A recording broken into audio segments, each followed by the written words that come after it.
Sir ನಮಸ್ತೆ. Mallikarjun sir, ಒಂದು last ಭಾಳ ದೊಡ್ಡ ಸಮಸ್ಯೆಗಳು ಕಾಡ್ತಾ ಇರೋದಂದ್ರೆ ಈ ಕ್ರಿಯೇಟಿವಿಟಿ, ಸೃಜನಶೀಲತೆ ಭಾಳ ನಶಿಸಿ ಹೋಗ್ತದೆ. ಯಾಕಂದ್ರೆ ಎಲ್ಲ ಏನು ಮೋಲ್ಡ್ ಆಗಿದೆ, ನಾವು ಎಲ್ಲ ವಿಡಿಯೋಗಳಿರ್ಬೋದು, ಸ್ವಂತ ಶಕ್ತಿ ಎಲ್ಲ ಕಳ್ಕೊಳ್ತಾರೆ ಮಕ್ಕಳುಗಳಲ್ಲಿ. ನಾನೊಬ್ಬ ವ್ಯಕ್ತಿತ್ವ ವಿಕಸನ ತರಬೇತಿದಾರನಾಗಿ ನಾನು ಸಾಕಷ್ಟು ಮಕ್ಕಳುಗಳನ್ನು ನೋಡಿದ್ದೀನಿ. ಸಾಮಾನ್ಯವಾಗಿ ಸರ್ಕಾರಿ ಶಾಲೆ ಮಕ್ಕಳುಗಳಲ್ಲಿ ಯಾವುದೇ ಒಂದು ಮುಂದಿನ ಸೃಜನಶೀಲತೆ ಆಗಿರ್ಬೋದು, ಮುಂದಿನ ಯೋಜನೆ ಜೀವನದಲ್ಲಿ ಯಾವುದೂ ಖಂಡಿತ ಇರೋದಿಲ್ಲ. ಮಕ್ಕಳುಗಳಿಗೆ ಅವರದೇ ಆದ ಸೃಜನಶೀಲತೆ, ಕ್ರಿಯೇಟಿವಿಟಿನ ಯಾವ ರೀತಿ ಮಾಡ್ಕೊಳ್ಳೋದಕ್ಕೆ ಕ್ರಿಯೇಟಿವಿಟಿ ಇಲ್ಲದೆ ಇರುವಂಥ ಮನುಷ್ಯ ಇಲ್ಲೇ ಇಲ್ಲ. Every one is Born creative. ಆದರೆ ಕೆಲವು ಬ್ಲಾಕ್ಸ್ ಇದಾವೆ ನಮಗೆ. ಆ ಬ್ಲಾಕ್ಸನ್ನು ಹೊರಗೆ ತೆಗೆಯೋದು ಹೇಗೆ ಅಂತ ಒಂದು ಸಣ್ಣ ಪ್ರಯೋಗ ಮಾಡಿಬಿಡೋಣ. ಮಾಡ್ಬೋದಾ? ಯಾರಾದರೂ ಇದ್ದರೆ 3 ಜನ ಸ್ಟೇಜ್ ಮೇಲೆ ಬರ್ಬೋದಾ? ಯಾರಾದರೂ ಕ್ವಿಕ್ ಆಗಿ 3 ಜನ ಬರ್ಬೋದಾ? ಸಣ್ಣ ಎಕ್ಸ್ಪೆರಿಮೆಂಟ್, ಭಾಳ ಚೆನ್ನಾಗಿದೆ ಅದು. Lovely experiment. ಇದು ಗುಡ್ ಅಪಾರ್ಚುನಿಟಿ. 3 ಜನ ಸ್ಟೇಜ್ ಮೇಲೆ ಬನ್ನಿ. ಯಾರಾದರೂ ಪ್ಲಾಸ್ಟಿಕ್ ಡಬ್ಬ, ಮ್ಯಾಚ್ ಬಾಕ್ಸ್ ಇದ್ದಂಗಿದೆ ಇದು. ಇದರೊಳಗೆ ನಾನು ಪಿಗಿ ಬ್ಯಾಂಕ್ ಮಾಡಿದ್ದೀನಿ, ನೋಡಿದ್ರ? ಮೇಲೆ ಪಿಗಿ ಬ್ಯಾಂಕ್ ಥರ ಮಾಡಿದ್ದೀನಿ. ದುಡ್ಡು ಹಾಕಿದರೆ ಮಕ್ಕಳು ತೊಗೋಬೋದು. ನಾನೇನು ಮಾಡ್ತೀನಿ, ದುಡ್ಡು ಹಾಕ್ಬಿಟ್ಟು ಮಕ್ಕಳಿಗೆ ಕೊಡ್ತೀನಿ, ತಿಟ್ಕೊಂಬಿಡಿ, ತೆಗೆದ್ರೆ ನಿಮಗೆ ದುಡ್ಡು ಅಂತ ಹೇಳ್ತೀನಿ. ಭಾಳ ಕೇರ್ಫುಲ್ ಆಗಿರಬೇಕು. ಆದರೆ ಇದು ಸ್ವಲ್ಪ ನಾಜೂಕಾಗಿರೋದ್ರಿಂದ ಜೋರಾಗಿ ಜಾಡಿಸೋದಾಗಲಿ, ಉಗುರು ಹಾಕಿ ಕುಟ್ಟೋದು ಮಾಡಬೇಡಿ. ಸುಲಭ ನಾನು ಮಾಡಿ ತೋರಿಸ್ತೀನಿ. ಈಗ ಏನು ಮಾಡಬೇಕು, ಇದರೊಳಗೆ ಒಂದು ಡ್ರಾಯರ್ ಇದೆ. ಹೀಗೆ ತೆಗೆದು ಸಾಕು, ಗೊತ್ತಾಯ್ತಾ? ತೊಳಿ ಸರ್, ಆ ಡ್ರಾಯರ್ ತೆಗೀರಿ ಸರ್, ತೆಗೀರಿ ಮೇಡಮ್. ನಿಮ್ಮ ಪ್ರಶ್ನೆಗೆ ಉತ್ತರ ಸರ್. ಹಾಕ್ಬಿಡಿ ಸರ್ ಒಂದ್ಸಲ. Yes sir. ಹಾಂ, ನೀವು ಮಾಡಿದ್ದೀರಿ ಅದನ್ನು ಒಂದ್ಸಲ. ಇಲ್ಲ, ಇನ್ನೊಂದ್ಸಲ ಮಾಡಿ.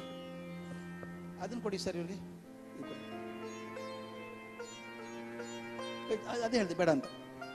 ಆ ಜಾಡಿಸೋದು, ಹೊಡೆಯೋದು ಪಾಪ ನಾಜೂಕ್ ಅದೇ ಅದು. ಈಗಾಗಲೇ ಬೇಕಾದಷ್ಟು ಒಂಡೆಡ್ ಸೋಲ್ಜರ್ಸ್ ಆಗಿಬಿಟ್ಟದ ನನ್ನ ಕಡೆ. ಹೌದು, ಯಾಕೋ ವೀಕ್ ಇದೆ, ಬಿಟ್ಬಿಡಿ ಅದನ್ನು, ಬೇಡ. ಭಾಳ ನಾಜೂಕ್ ಆಗಿದೆ ಅದು. ಆಯ್ತಾ ಮೇಡಮ್? ಅದು ಅವ್ರಿಗೆ ಕೊಡಿ.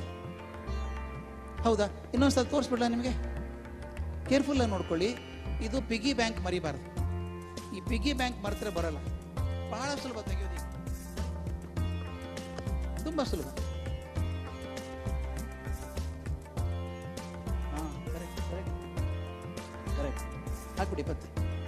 ಎಸ್, ಅವ್ರಿಗೆ ಕೊಡಿ. ಹಂಗೆಲ್ಲ ಕುಸ್ತಿ ಆಡ್ಬೇಡ್ರಿ ಸರ್, ಭಾಳ ನಾಜೂಕಿದೆ ಅದು. ಬಹುಶಃ ಭಾಳ ಡೆಲಿಕೇಟ್ ಆಗಿದೆ.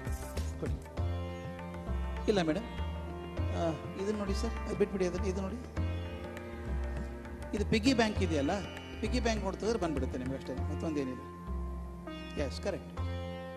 ಜಾಡಿಸ್ಬೇಡ್ರಿ. ಹೇದಲ್ಲ ಸ್ವಲ್ಪ ಅದು ನಾಜೂಕೆ, ಜಾಡಿಸೋದಲ್ಲ. ಹಾಗೆ ನಾ ತೆಗಿತೇನೆ ನೋಡಿ, ಏನು ಮಾಡಲ್ಲ. ಹೀಗಿದೆಯಲ್ಲ, ತೆಗೆದು ಹಾಕೋದು ಅಷ್ಟೇ. ಭಾಳ ಸ್ವಲ್ಪ, ಏನು ಕಟ್ಟ ನೋಡಿ ಮೇಡಮ್.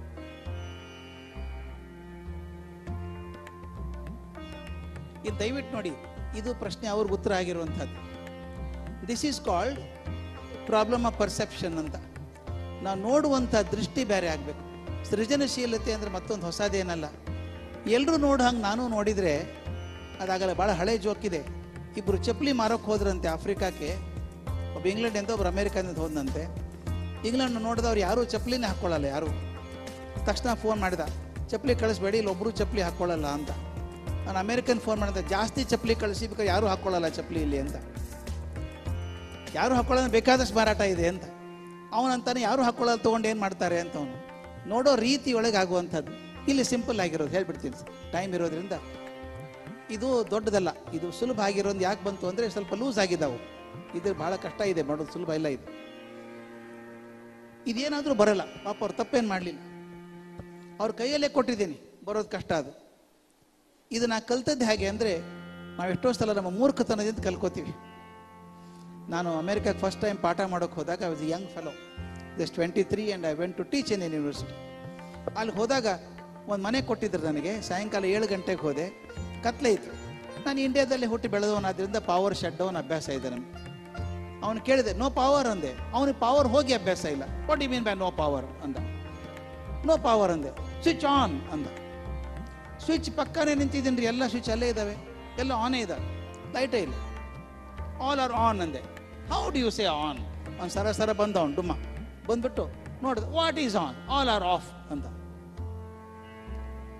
ಗೊತ್ತಾಯ್ತಾ ನಿಮಗೇನು ಅಂತ? ಅಮೇರಿಕಾದಲ್ಲಿ ರಿವರ್ಸ್ ಇದಾವೆ ಸ್ವಿಚ್. ನಾವು ಕೆಳಗೆ ಒತ್ತಿದ್ರು ಆನು, ಅವ್ರ ಮೇಲೆ ಒತ್ತಿದ್ರು ಆನು. ನಾನು ಇಲ್ಲೇ ಹುಟ್ಟಿ ಬೆಳೆದವನು, ಎಲ್ಲ ಸ್ವಿಚ್ಚು ಕೆಳಗೆ ಆನ್ ಆಗಿತ್ತದು, ಲೈಟ್ ಇಲ್ಲ ಅಂದ್ಕೊಂಡೆ. ನನಗೆ ಇಂಥ ಸಿಟ್ಟು ಬಂತು ನನ್ನ ಮೂರ್ಖತನದ ಬಗ್ಗೆ. ಸ್ವಿಚ್ ಪಕ್ಕಾನೇ ನಿಂತಿದ್ದೀನಿ ರೀ, ಸುಮ್ಮ ಕುತೂಹಲಕ್ಕಾದ್ರೂ ಒತ್ತಿ ನೋಡ್ಬೇಕಾಗಿತ್ತ ಮೇಲೆ, ಮಾಡಲೇ ಇಲ್ಲ. ಯಾಕೆ ಅಂದರೆ 20 ವರ್ಷದ ಬದುಕು ನನ್ನನ್ನು ಕಟ್ಟಿ ಹಾಕ್ಬಿಟ್ಟಿದೆ. This is called power of perception. I don't even perceive it is possible. ಇದು ಹಾಗೆ ಮಾಡಿದ್ದು ನಾನು. ಇದನ್ನು ಇನ್ಫ್ಯಾಕ್ಟ್ ನಾನು ಇವನ್ IIM ಅಲ್ಲ, ಇದಕ್ಕೆ ಕೂಡ ಕೊಟ್ಟಿದ್ದೀನಿ, ಹಾರ್ವರ್ಡಲ್ಲಿ ಕೂಡ ಕೊಟ್ಟಿದ್ದೀನಿ. ಮಾಡೋಕ್ಕಾಗಿಲ್ಲ ಹುಡುಗರಿಗೆ ಇದನ್ನು. ಸರಿಯಾಗಿ ಟೈಟ್ ಇದ್ರೆ ಬರೋಲ್ಲ ಅದು. ಇದೇನಾಗತ್ತೆ ಗೊತ್ತಾ, ಇದು ಮಾಡೋದು ಮಾಡಲು ತೆಗಿಯೋಕ್ಕೆ ಬರಲ್ಲ. ಅದು ಕರೆಕ್ಟಾಗಿ ಮಾಡಿದ್ದಾರೆ. ಈ ಕಾನ್ draw it, take it out.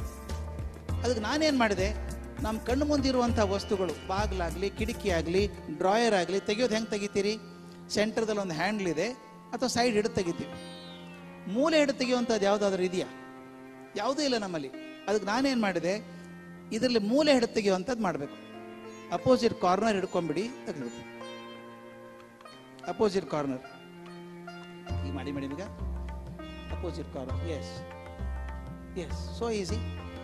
ಈಗ ಏನಾಯ್ತು ಗೊತ್ತಾ, ಈಗ ಮಾಡೋದ್ರಿಂದ ನೆಕ್ಸ್ಟ್ ಟೈಮ್ ಯಾರಾದರೂ ಪ್ಲಾಸ್ಟಿಕ್ ಬಾಕ್ಸ್ ತಂದು ಕೊಟ್ಟು ನಿಮಗೆ ತೆಗೀರಿ ಅಂದರೆ ಸೈಡ್ ನೋಡ್ತೀರಿ, ಬರಲಿ ಅಂದರೆ ಮೂಲೆನೂ ಟ್ರೈ ಮಾಡ್ತೀರಿ. Is another window opened in the mind.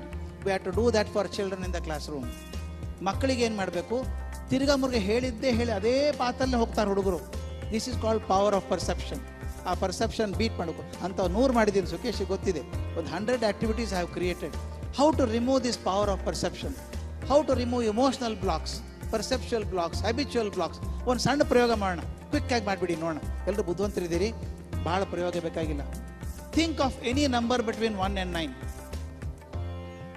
1 ರಿಂದ 9 ಯಾವುದೋ ಒಂದು ಸಂಖ್ಯೆಯನ್ನು ಮನಸ್ಸಲ್ಲಿ ಇಟ್ಕೊಳ್ಳಿ. ಆಗ್ಬೋದಾ? Multiply that number by 9. 1 digit ಬರ್ತಿದ್ದು 2 ಡಿಜಿಟ್ ಬರ್ತಾವೆ ನಿಮಗೆ ಅಲ್ವಾ? 2 ಬಂದರೆ 2 ಬೇರೀಸ್ ಮಾಡಿ, 2 ಆ್ಯಡ್ ಮಾಡಿ. ಅವನು ಕನ್ಫ್ಯೂಸ್ ಆಯ್ತಾ? Any number between 1 and 9, multiply by 9. If you get 2 digits, add the 2 digits. ಆಯ್ತಾ? ಈ ಒಂದು ಸಂಖ್ಯೆ ಬಂತು, ಆದರೂ 5 ಕಳೀರಿ ಅದರೊಳಗೆ. 5 ಕಳೆದ್ರೆ ಎಷ್ಟು ಉಳಿತದೆ ಇಟ್ಕೊಳ್ಳಿ, ಯಾರಿಗೆ ಹೇಳಬೇಡಿ, ಇದು ಮೇಲೆ ಇಟ್ಕೊಳ್ಳಿ ಇದನ್ನು. ಆ ನಂಬರ್ ಇದೆಯಲ್ಲ, ಒಂದು ನಂಬರ್ ಉಳಿತಲ್ಲ 5 ಕಳೆದಾಗ. ಈಗ ಎ ಅಂದರೆ 1, ಎ ಮೊದಲನೇ ಅಕ್ಷರ, 1 ಮೊದಲೇ ನಂಬರ್. ಎ ಅಂದರೆ 1, ಬಿ ಅಂದರೆ 2, ಸಿ ಅಂದರೆ 3, ಡಿ ಅಂದರೆ 4, ಇ ಅಂದರೆ 5. ಹೀಗೆ ಈಗ ಏನು ಅಂಕಿ ಉಳ್ಕೊಂಡು, ನಮ್ಮ ಅಕ್ಷರ ಉಳ್ಕೊಂಡಿದೆಯಲ್ಲ ನಿಮ್ಮದು, ಅದರ ಅಂಕಿ ಏನಾಗುತ್ತೆ ನೋಡಿ, ಕರೆಸ್ಪಾಂಡಿಂಗ್ ಅಂಕಿ. ಎ ಇದ್ದರೆ 1, ಬಿ ಇದ್ದರೆ 2, ನೀವೇನು ಉಳಿದಿದೆಯಲ್ಲ ನಂಬರು, ಆ ನಂಬರ್ಗೆ ಕರೆಸ್ಪಾಂಡಿಂಗ್ ಆಲ್ಫಾಬೆಟ್ ಇಟ್ಕೊಳ್ಳಿ. ಅದರಿಂದ ಶುರು ಆಗುವಂಥ ದೇಶದ ಹೆಸರು ಏನ್ಪಿಟ್ಕೊಳ್ಳಿ. ಯಾವುದೋ ಒಂದು ದೇಶದ ಹೆಸರು ಆ ಅಕ್ಷರದಿಂದ ಶುರು ಆಗುವಂಥದ್ದು. ಆಯಿತಾ? ಇಟ್ಕೊಳ್ಳಿ. ಒಂದೇ ನಮ್ಮ ತಲೆಯಲ್ಲಿ ಇರೋದು ಈಗ ದೇಶದ ಹೆಸರು. ಈ ಯಾವ ಅಕ್ಷರ ಉಳ್ಕೊಂಡಿತ್ತಲ್ಲ ನಿಮ್ಮದು, ಏನೋ ಬಿನೋ ಸಿನೋ ಡಿನೋ ಇದು ಉಳ್ಕೊಂಡಿತ್ತಲ್ಲ, ಅದರ ಮುಂದಿನ ಅಕ್ಷರ ತಗೊಳ್ಳಿ. ಎ ಅಂದರೆ ಬಿ ಹೋಗಿ, ಬಿ ಅಂದರೆ ಸಿ ಹೋಗಿ, ಡಿ ಇದ್ದರೆ ಇ ಹೋಗಿ, ಅದರಿಂದ ಶುರು ಆಗುವಂಥ ಒಂದು ಪ್ರಾಣಿ ಹೆಸರು ನೆನ್ಪಿಟ್ಕೊಳ್ಳಿ. ಯಾವುದೋ ಒಂದು ಜೀವಂತ ಇರುವಂಥ ಪ್ರಾಣಿ. ನಿಮ್ಮ ತಲೆಯಲ್ಲಿ 2 ಉತ್ತರ ಇರೋದು, ಒಂದು ದೇಶದ ಹೆಸರು, ಒಂದು ಪ್ರಾಣಿ. ಅದು ಯಾವ್ದು ಇರ್ಬೋದು ಅಂತ ನಾನು ಊಹೆ ಮಾಡ್ತೀನಿ. ಈಗ ಎಷ್ಟು ಮಂದಿ ನಡುವೆ, ಎಷ್ಟು ಮಂದಿಗೆ ದೇಶದ ಹೆಸರು ಡೆನ್ಮಾರ್ಕ್ ಅಂತಿದೆ ಗೊತ್ತು ನನಗೆ? ಡೆನ್ಮಾರ್ಕೆ ಆಯ್ತು. ಪ್ರಾಣಿ ಹೆಸರು ಎಲಿಫೆಂಟ್ ಎಷ್ಟು ಬಂದಿದೆ ನನಗೆ ಹೆಂಗೆ ಗೊತ್ತದು? ಏನು ದೊಡ್ಡದಿಲ್ಲ ಇದ್ರೊಳಗೆ. ಯಾವುದೇ ನಂಬರ್ ತಗೊಳ್ಳಿ, 9 ಗುಣಾಕಾರ ಮಾಡಿ, 2 ಬೇರೀಜ್ ಮಾಡಿ 9 ಬರೋದು. 5 ಕಳೆದ್ರೆ 4 ಉಳಿಯೋದು. ಆ 4 ಡಿ ಬರ್ತದೆ. ನಾವು ಕೇಳ್ತಿದ್ದೀವಿ ಶೇಕ್ಸ್ಪಿಯರ್ಗೆ, Hamlet the prince of Denmark ಅಂತ. ಡಿ ಅಂದ ತಕ್ಷಣ ಡೆನ್ಮಾರ್ಕ್ ಬರ್ತದೆ, ದುಬೈ ತಲೆಗೂ ಬರಲ್ಲ, ಮರ್ತೋಗ್ಬಿಡುತ್ತೆ. ಆಯ್ತಾ? ಮುಂದಿನ ಇ ಇನ್ನೂ ಕೆಟ್ಟದದು. ಇ ಬಂದಾಗ ಪ್ರಾಣಿ ಹೆಸರು ಕೇಳಿದ ತಕ್ಷಣ ಎಲಿಫೆಂಟ್ ಆಗಿ ಬಂತು. LKGಯಲ್ಲಿ ಕಲಿಸಿದ್ರು, A for apple, B for boy, C for cat, D for dog, E for elephant. ನೀವು LKG ಬಿಟ್ಟು 25 ವರ್ಷ ಆದರೂ LKG ನಿಮ್ಮನ್ನು ಬಿಡಲ್ಲ. ಇದು ಹ್ಯಾಬಿಚುವಲ್ ಬ್ಲಾಕ್ ಅಂತ. ಸರ್ ಇದನ್ನು ಮಕ್ಕಳಿಂದ ಬಿಡಿಸ್ಬೇಕು ಸರ್ ನಾವು. ಇದಕ್ಕೆ 100 ಪ್ರಯೋಗಗಳನ್ನು ಮಾಡಿದ್ದೀನಿ ನಾನು. In fact is only curriculum I prepared. Creativity ಮೇಲೆ ಕರಿಕ್ಯುಲಮ್ ಮಾಡಿದ್ದನ್ನು ಈಗ ಹುಚ್ಚರಂಗೆ ಯುರೋಪಲ್ಲಿ ಎಲ್ಲ ದೇಶದಲ್ಲೂ ಬಳಸ್ತಾರೆ. ನಾನು ಮೊದಲು ದಡ್ಡರಂಗೆ 4 ತಿಂಗಳು ಓಡಾಡ್ತಿದ್ದೆ, ಎಲ್ಲ ಕಡೆ ಪಾಠ ಮಾಡ್ಕೊಂಡು. ಈಗ ಬಿಟ್ಬಿಟ್ಟಿದ್ದೀನಿ. ಈಗ ಅವರೇ ಬೇಕಾದ್ರೆ ಬರಲಿ ಕಲೀಲಿಕ್ಕೆ ಅಂತ. ಮಕ್ಕಳಿಗೆ ಕಲಿಸಿ ಹೇಗೆ ಓಪನ್ ಆಗ್ತಾರೆ ನೋಡಿ. ಈ ಮಾತಿನ ಬಗ್ಗೆ ಹೇಳಿದ್ರು ಒಬ್ಬರು, ಹುಡುಗನ ಮಾತಾಡ್ಸೋದು ಹೇಗೆ ಅಂತ. ಅದಕ್ಕೊಂದು ಹಾದಿ ಇದೆ. ಶುರು ಮಾಡಿ ಮಾಡಿಸೋದಕ್ಕೆ I tell you children just come out like dazzling light. ಅದನ್ನ ಬ್ಲಾಕ್ಸ್ ಅನ್ನ ಕ್ರಿಯೇಟ್ ಮಾಡ್ತಾ ಹೋಗ್ಬೇಕು. ಒಂದು ಸಣ್ಣ ಪ್ರಯೋಗ ನೀವು ಮಾಡಿ. ಎಲ್ಲರೂ ಕೈ ಕಟ್ಟಿ ನೋಡೋಣ. ಈಗ ಈ ಎಡಗೈ ಮೇಲೆ ಇದೆಯೋ ಬಲಗೈ ಮೇಲೆ ಇದೆಯೋ ನೋಡ್ಕೊಳ್ಳಿ. ಎರಡರ ಪೈಕಿ ಒಂದು, ಮೂರನೇ ಇರೋಕ್ಕೆ ಸಾಧ್ಯ ಇಲ್ಲ. ಈಗ ಕೈ ಕಟ್ಟಿದ್ದೀರಲ್ಲ, ಯಾವ ಕೈ ಮೇಲಿದೆಯೋ ಅದನ್ನ ಬಿಟ್ಟು ಇನ್ನೊಂದು ಕೈ ಮೇಲೆ ಇಡೋಕೆ ಪ್ರಯತ್ನ ಮಾಡಿ. Are you comfortable? No. Given a chance you go back to the same position again. ಕೈ ಕಟ್ಟುವಂಥದ್ದು ಅದಕ್ಕೆ ಕೈ ಹಿಂಗೆ ಜೋಡಿಸಿ, ಬೆರಳು ನೋಡಿ, ಈಗ ಬೆರಳು ಜೋಡಿಸಿ. ಎಷ್ಟು ಹ್ಯಾಬಿಟ್ ಆಗಿದೆ ನಮಗೆ ಅಂತ. ಹಿಂಗೆ ಜೋಡಿಸ್ಬಿಡಿ. ಬಲಗೈ ಹೆಬ್ಬೆಟ್ಟು ಮೇಲಿದೆಯೋ ಎಡಗೈ ಹೆಬ್ಬೆಟ್ಟು ಮೇಲಿದೆಯೋ ಯಾವುದೋ ಒಂದು ಸ್ಲೈಡ್ ಮಾಡಿ, ಇನ್ನೊಂದು ಕೈ ಮೇಲೆ ಮಾಡಿ ನೋಡೋಣ. ಕಂಫರ್ಟೇಬಲ್ ಇಲ್ಲ, ಅದು ಬಿಟ್ಟ ತಕ್ಷಣ ಮತ್ತೆ ವಾಪಸ್ ಹಿಂಗೆ ಬರಬೇಕು. ಅಂದರೆ ಬೆರಳು ಸೇರಿಸೋದಾಗ್ಲಿ ಕೈ ಕಟ್ಟೋದಾಗ್ಲಿ ಕೂಡ ಹ್ಯಾಬಿಚುವಲ್ ಆಗಿ ಹೋಗಿದೆಯಲ್ಲ ನಮಗೆ. ಅದು ಎಲ್ಲಿವರೆಗೂ ಹ್ಯಾಬಿಚುವಲ್ ಬ್ಲಾಕ್ ನಮ್ಮನ್ನು ಕಾಡುತ್ತೋ ಮಕ್ಕಳಿಗೆ ಸೃಜನಶೀಲತೆ ಬರೋಲ್ಲ.